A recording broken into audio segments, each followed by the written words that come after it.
آداب دوستوں، آپ کا دوست ناصر عزیز ایک بار پھر آپ کی خدمت میں حاضر ہے ایک اور لفظ لے کر، تلفظ ایک لفظ روزانہ میں۔ آج کا لفظ ہے سلامتی، جو درست ہے عام طور سے سلامتی بولا جاتا ہے، جو غلط ہے۔ اس کے معنی ہیں امن، حفاظت، صحت، تندرستی، عافیت، بہبود۔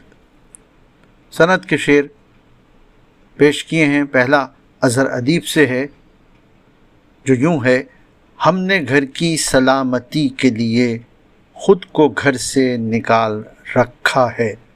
اور دوسرا شعر سیماب اکبر آبادی کا ہے۔